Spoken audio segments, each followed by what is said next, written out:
Praise the Lord everyone. आज हम लोग देखेंगे कुलोसियों 3:5। इस प्रकार वचन कहता है, इसलिए अपने उन अंगों को मार डालो जो पृथ्वी पर हैं। हालेलुया। अर्थात बेविचार, अशुद्धता, दुष्कामना, बुरी लालसा और लोभ को, जो मूर्ति पूजा के बराबर है। हालेलुया। मेरे प्रियो, अगर आपके जीवन में कोई भी इस तरह के अवगुण पाए जाते हैं तो वचन हमसे यहाँ पर क्या कह रहा है, वो मूर्ति पूजा के समान है, वो मूर्ति पूजा के बराबर है। हालेलुया। निर्गमन अध्याय 20 में हम क्या देखते हैं, हमारा जो जीवित और सच्चा परमेश्वर है वो मूर्ति पूजा से वो घृणा करते हैं और वो इससे जलन रखने वाला हमारा परमेश्वर है। क्योंकि मेरे प्रियो, हम और आप जीवित आशा के लिए बुलाए गए हैं, इसलिए इस जीवित आशा और हमारा जो बुलाहट है इस चीज़ को व्यर्थ ना जाने दे। हालेलुया।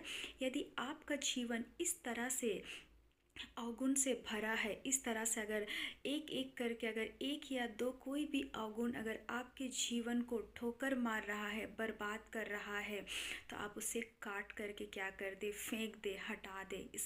इसका मतलब क्या है, इस तरह के जो अवगुण है, बुरा व्यवहार है, बुरा विचार जो है आपके जीवन में, इस स्वभाव को हटा दे मेरे प्रियो, ताकि आप अपने जीवन से इस चीज़ों को हटा करके आपका जीवन नष्ट ना हो और आप अनंत काल के जीवन में आप प्रवेश करें।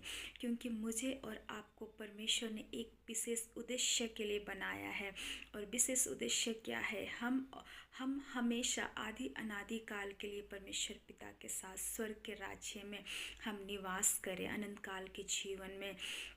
लेकिन अगर हमारे जीवन में इस तरह की बुरी इच्छाएं जो पृथ्वी पर हैं, परमेश्वर वो हमसे क्या कहता है, अगर आपके जीवन में इस तरह के बुरे स्वभाव है तो वो हमसे नहीं कहता कि मैं तुझे छोड़ दूंगा, लेकिन वो हमसे क्या कहता है, अगर इस तरह का स्वभाव है तो उन अंगों को मार डालो, उसे मार डालो, ख़त्म करो। लेकिन मैं तुझे कभी भी ख़त्म नहीं करना चाहता हूँ।